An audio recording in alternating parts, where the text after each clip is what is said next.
The morning mist hung heavy over the 38th parallel on June 25, 1950, when the thunder of artillery shattered the pre-dawn silence. General Douglas MacArthur would later describe it as the opening gun of World War III, but for the South Korean soldiers manning their forward positions, it was the beginning of a nightmare that would push them to the very edge of extinction. North Korean Premier Kim Il-sung had been planning this moment for months, coordinating with Stalin's Soviet Union and Mao's newly victorious Chinese Communist forces. The Korean People's Army erupted across the border with the fury of a summer storm. Their Soviet-supplied T-30 for tanks crushing through South Korean defenses like paper. Within hours, the small Republic of Korea army found itself in full retreat.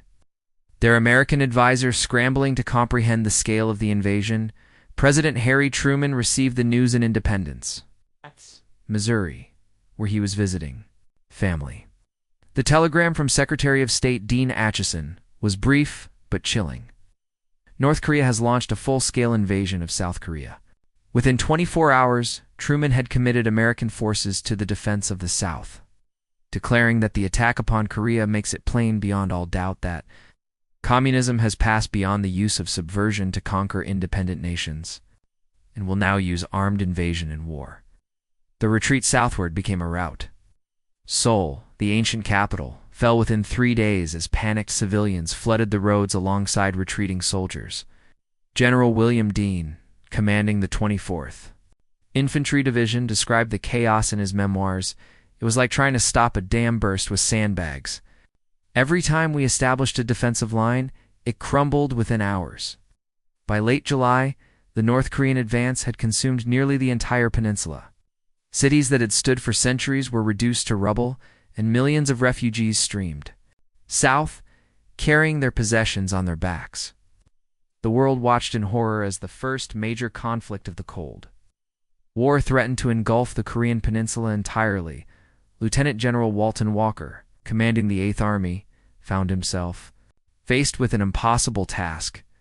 His forces were outnumbered, outgunned, and demoralized. The North Korean People's Army had proven themselves masters of rapid warfare, using their Soviet training and equipment to devastating effect. As Walker surveyed the tactical situation from his headquarters in Taegu, he realized that unless something changed dramatically, the Republic of Korea would cease to exist within weeks. The refugees told stories that would haunt the peninsula for generations. Families separated in the chaos of retreat, children orphaned by artillery strikes, entire villages that simply vanished as the communist forces swept south. The lucky ones made it to the temporary camps being established around Pusan, the southern port city that had become the last bastion of freedom on the peninsula.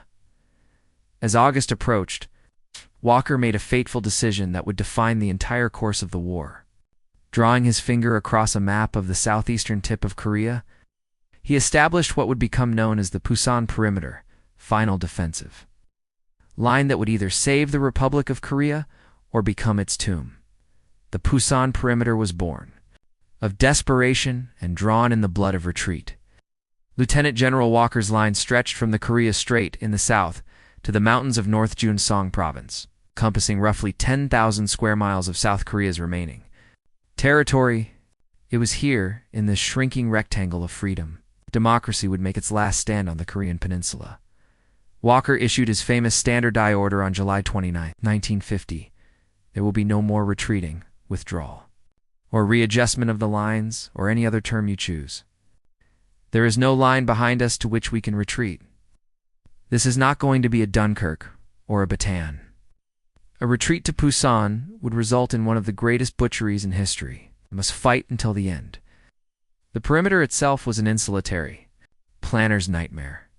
The Naktong River formed the western boundary, its muddy waters serving as a natural barrier against North Korean advances. To the north, the rugged Tabac Mountains provided some defensive advantage, but their numerous valleys and passes offered countless infiltration routes for enemy forces. The eastern flank, stretching along the Sea of Japan, seemed more secure, but required constant vigilance against amphibious assaults. Within this shrinking pocket of resistance, chaos reigned. American forces from the 1st Cavalry Division, the 24th Infantry Division, and the 25th Infantry Division found themselves fighting alongside South Korean units that had been shattered and reconstituted multiple times during the retreat. Equipment shortages plagued every unit. Ammunition had to be rationed, medical supplies were critically low, and many soldiers fought with weapons salvaged from the battlefield, according to contemporary reports from Time magazine. Correspondents embedded with the forces, the situation inside the perimeter was desperate beyond imagination. Soldiers went days without hot meals, sleeping in foxholes carved from the rocky Korean soil, while artillery shells whistled overhead. The summer heat was merciless, temperatures reaching over 100 degrees Fahrenheit, while monsoon rains turned defensive positions into muddy quagmires. The North Korean forces, sensing total victory within their grasp, launched their first major assault on the perimeter on August 5th. General Kim Chek, commanding the North Korean Second Corps, concentrated his attack on the western sector, where the Naktong River bend offered the most promising breakthrough point. His T-34 tanks, supported by thousands of infantry, crashed against the thinly held American lines with devastating force. Major General John Church, commanding the 24th Infantry Division, found his positions overrun within hours. The North Koreans established a bridgehead across the Naktong, and for 48 terrifying hours, it seemed the perimeter might collapse entirely. American artillery batteries fired continuously, their barrels growing red-hot as they poured shells into the enemy advance. The crisis deepened when North Korean infiltrators, moving through the mountainous terrain at night, began appearing behind American lines. These small units, highly trained and fanatically motivated, disrupted supply lines and attacked command posts, creating panic among already exhausted defenders. The psychological impact was enormous. Soldiers began to question whether any position was truly secure. As August wore on, the perimeter shrank daily. Each North Korean attack cost ground that could never be recovered, and Walker's forces found themselves compressed into an ever smaller area around Pusan. The port city itself came under artillery fire, sending thousands of additional refugees fleeing toward the harbor, where American and South Korean ships waited to evacuate them to safety. The first week of August, 1950 transformed the Pusan perimeter into a crucible where ordinary men were forged into heroes through fire and desperation. As North Korean forces pressed their advantage across multiple sectors, individual acts of courage began to emerge from the chaos, creating legends that would inspire generations of soldiers. Staff Sergeant Hiroshi Miyamura of the 4th Battalion, 3rd Infantry Regiment, found himself commanding a machine gun position near Taijon when the North Koreans launched a massive night attack. Despite being vastly outnumbered, Miyamura held his position for over 12 hours, directing devastating fire into wave after wave of enemy infantry. When his ammunition ran low, he led a bayonet charge that scattered the remaining attackers. Though he was captured in the process, the Battle of the Bowling Alley, fought between August 18th and 26th, became emblematic of the desperate nature of the fighting within the perimeter, named for its location in a narrow valley that resembled a bowling alley. This engagement saw American forces repeatedly repel North Korean attacks while under constant artillery bombardment. The sound of incoming shells echoing off the valley walls created a thunder that could be heard for miles. Captain William Caldwell of the 34th Infantry Regiment described the experience in letters home that were later published in the Saturday Evening Post. "The enemy comes at us in waves, screaming and firing. Our boys hold their ground not because they're not afraid we're all terrified, but because there's simply nowhere else to go. Behind us is the sea, and ahead of us is everything we're fighting for." The perimeter's eastern sector saw some of the war's most savage fighting when North Korean forces attempted to break through near Pohang. The 3rd Battalion, 8th Cavalry Regiment, under Lieutenant Colonel Harold Johnson, found itself cut off and surrounded for 6 days. With supplies running critically low, Johnson organized a fighting withdrawal through enemy-held territory, ultimately saving most of his command. Through sheer tactical brilliance and personal courage, perhaps no engagement better exemplified the desperate nature of the fighting than the Second Battle of the Naktong Bulge, which began on September 1st. North Korean forces had established a substantial bridgehead across the river, threatening to split the perimeter in half. General Walker committed his last reserves, the 1st Provisional Marine Brigade, and elements of the 2nd Infantry Division to eliminate this threat. The Marines, led by Brigadier General Edward Craig, attacked with a ferocity that stunned even veteran North Korean commanders. Fighting house to house and hill to hill, they systematically destroyed the enemy bridgehead over 5 days of continuous combat.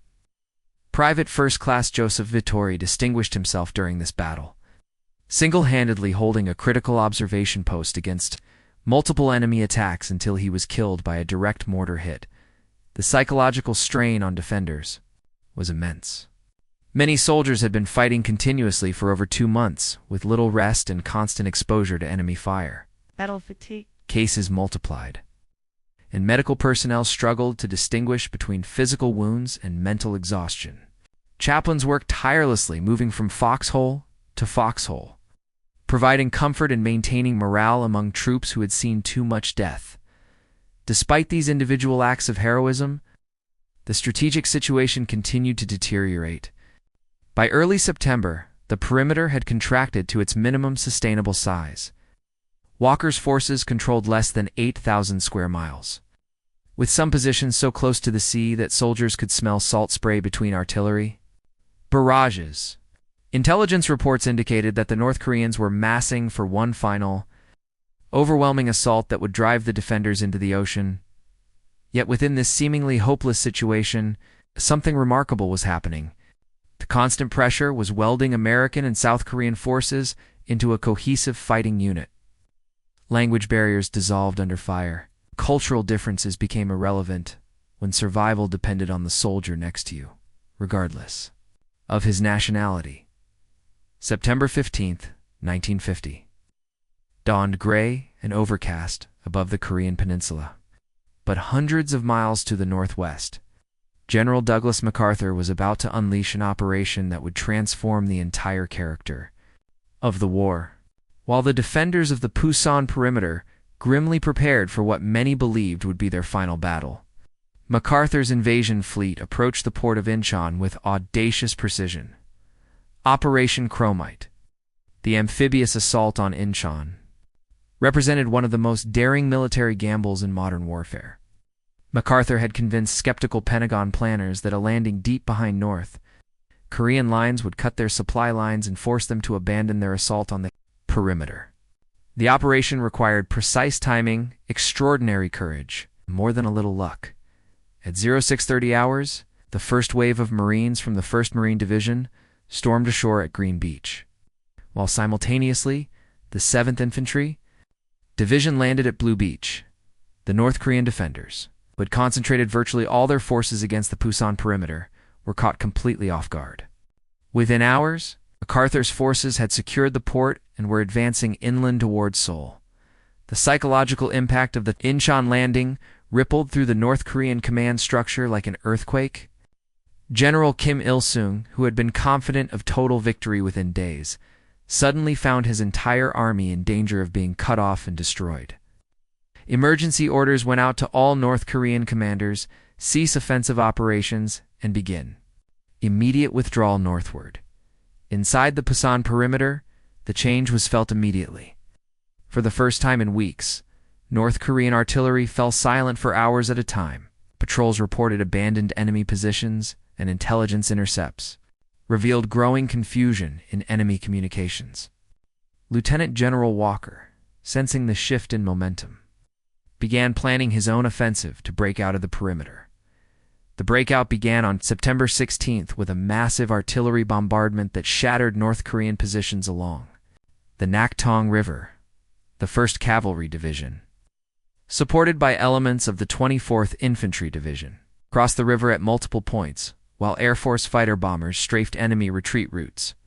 What had been an orderly North Korean withdrawal quickly became a rout.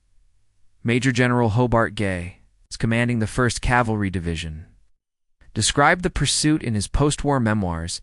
After months of defensive fighting, "Our boys were like hunting dogs finally let off the leash. They pursued the retreating enemy with a vengeance that was both magnificent and terrible to behold. The South Korean forces within the perimeter, who had borne the brunt of the early fighting, proved particularly effective during the pursuit. Phase, the 1st Rock Division, under General Paik Sun-yup, moved with intimate knowledge of the terrain, cutting off enemy retreat routes and capturing thousands of North Korean soldiers who had become separated from their units.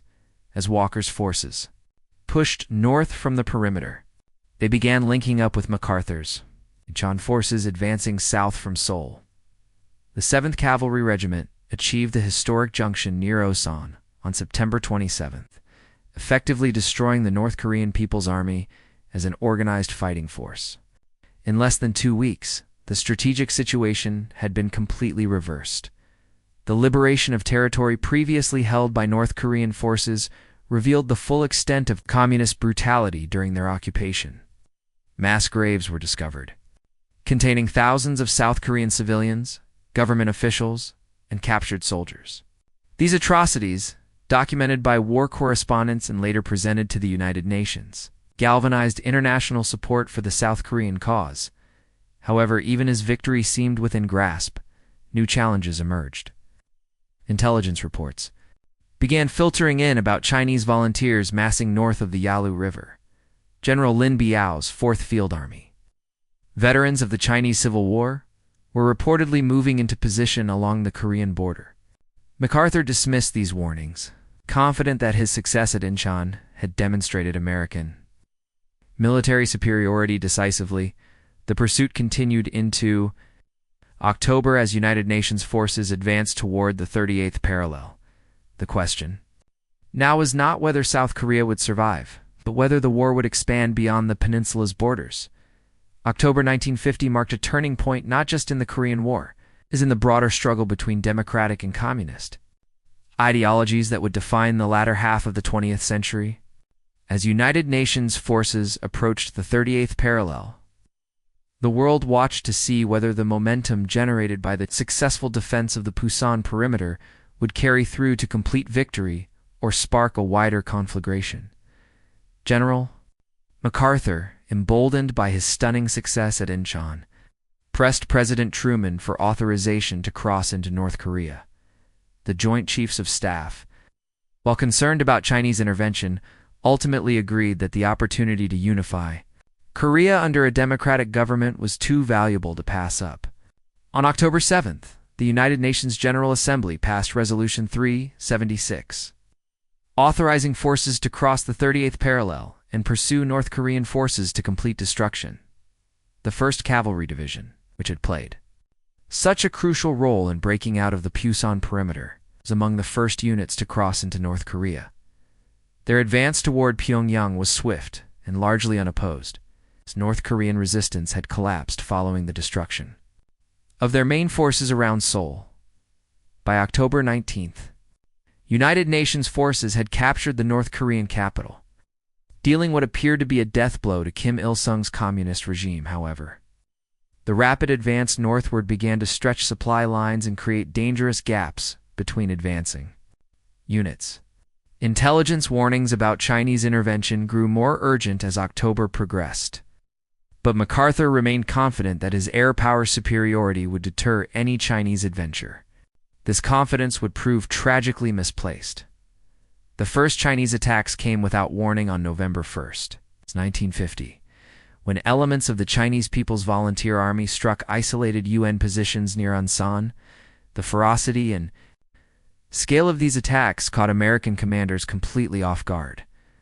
The 8th Cavalry Regiment found itself surrounded and largely destroyed, with survivors describing waves of Chinese soldiers attacking to the sound of bugles and drums and tactics reminiscent of the human wave assaults that had characterized their Civil War victories.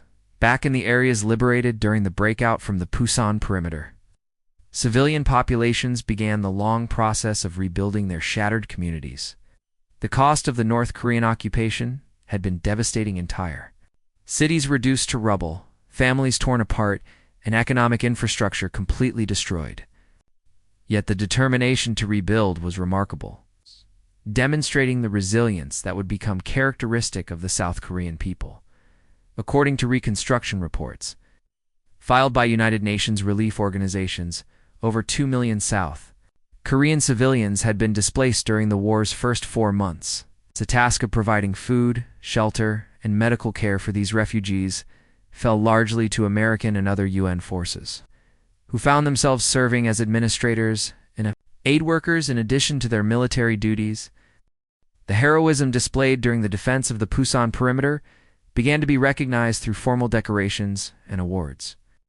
Staff Sergeant Hiroshi Miyamura, who had been captured after his courageous stand, would eventually receive the Medal of Honor upon his release from a Chinese prisoner of war camp. His citation read, "Although severely wounded, he maintained his position and continued to inflict casualties on the enemy until his ammunition was exhausted." Lieutenant Colonel William Caldwell, whose letters home had provided such vivid descriptions of the fighting, was promoted to full colonel and given command of a regiment. In his promotion ceremony, General Walker observed that the Pusan perimeter taught us that American soldiers, when fighting for a just cause with their backs to the wall, are capable of achieving the impossible. The strategic lessons learned during the desperate defense would influence American military doctrine for decades to come. The importance of maintaining secure supply lines, the value of close air support, and the necessity of effective coordination between Allied forces all became central tenets of future military planning. Yet perhaps the most significant outcome of the Pusan perimeter defense was its demonstration that communist expansion could be successfully resisted. The stand made by Walker's forces provided proof that determined democratic forces could halt and reverse communist aggression, establishing a precedent that would guide American foreign policy throughout the Cold War era.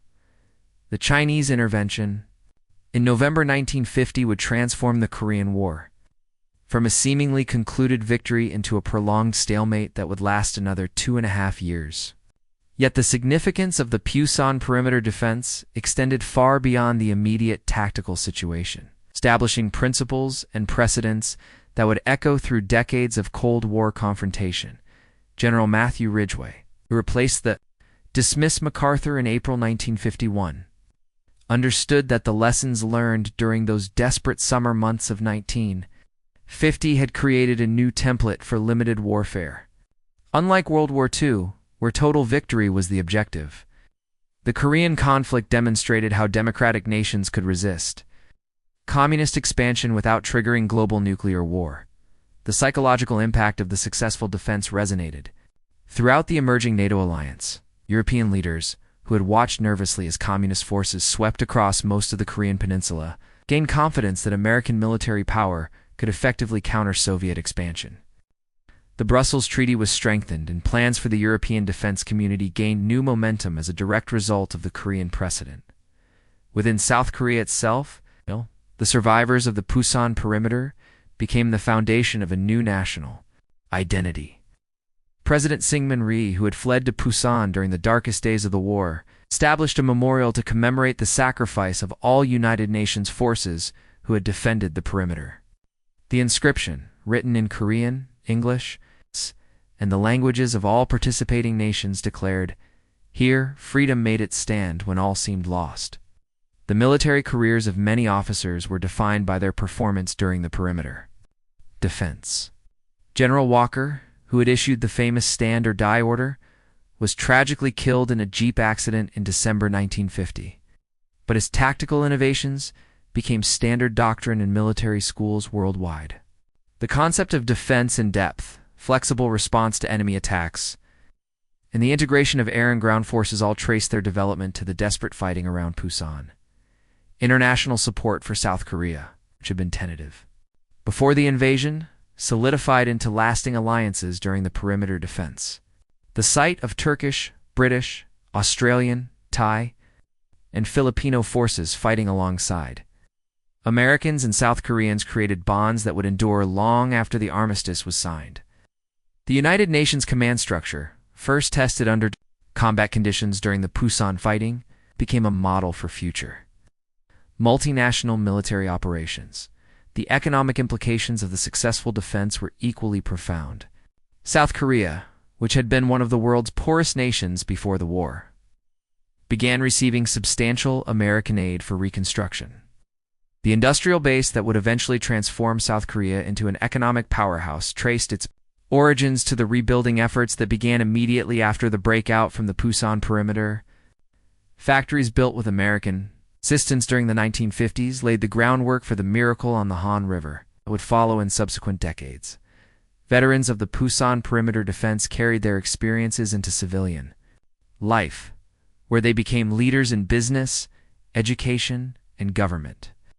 Their shared understanding of crisis management, resource allocation under extreme pressure, and the importance of maintaining morale during difficult circumstances proved invaluable in peacetime endeavors.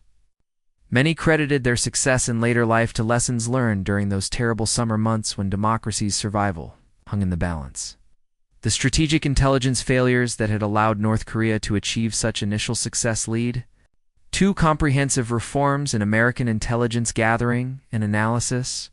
The Central Intelligence Agency, established just 3 years before the Korean War, underwent significant reorganization based on lessons learned from the invasion.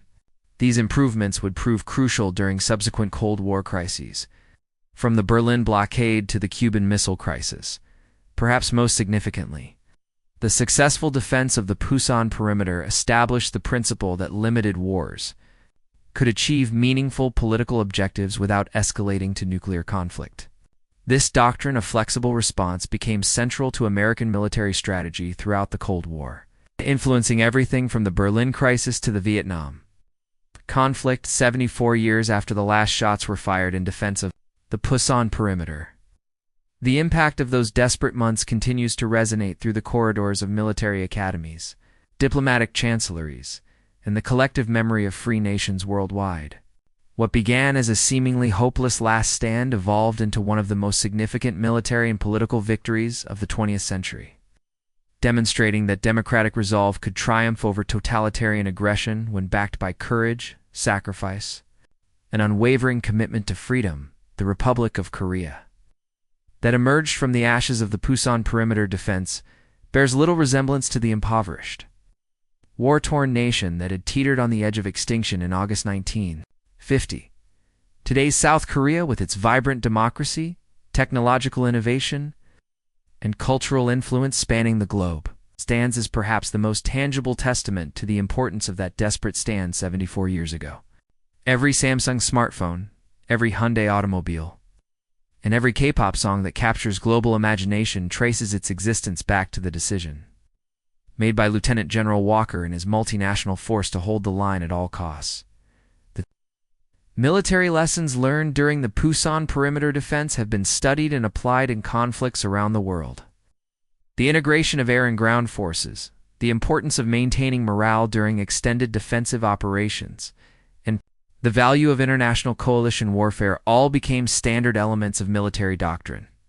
NATO exercises routinely practice scenarios based on the tactical innovations developed during those summer months, while military academies from West Point to Sandhurst include the defense in their core curriculum as an example of successful crisis leadership.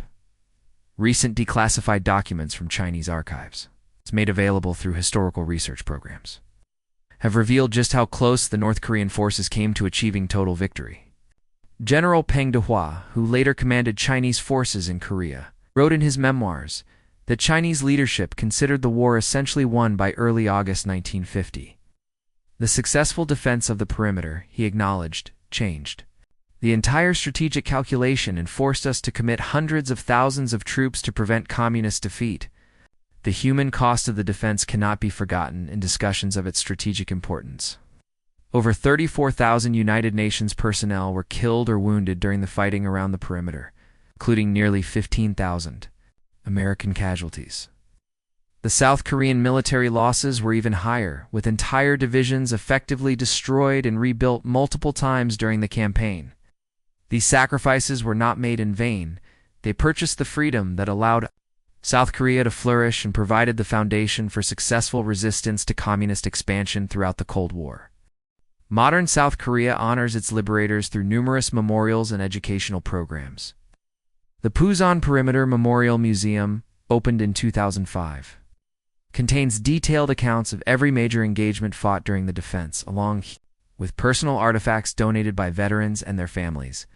School children throughout South Korea learn about the international force that saved their nation, fostering appreciation for the alliance relationships that continue to guarantee their security. The diplomatic precedents established during the Pusan perimeter defense proved equally durable. The United Nations Authorization for Collective Defense Action created the legal framework for subsequent interventions in support of democratic governments facing communist insurgencies. From Lebanon in 1958 to Grenada in 1983, the principle that international law supported resistance to aggressive expansion traced its authority back to the resolutions passed during the Korean crisis. Veterans of the Pusan perimeter defense, now in their 90s, continue to gather annually at ceremonies commemorating their service. These aging warriors, representing dozens of nations that contributed to the defense, embodied the international solidarity that proved capable of stopping communist expansion. Their stories, preserved through oral history projects and published memoirs, ensure that future generations will understand both the cost and the value of their sacrifice, as contemporary democratic nations face new challenges from authoritarian regimes. The lessons of the Pusan perimeter remain remarkably relevant.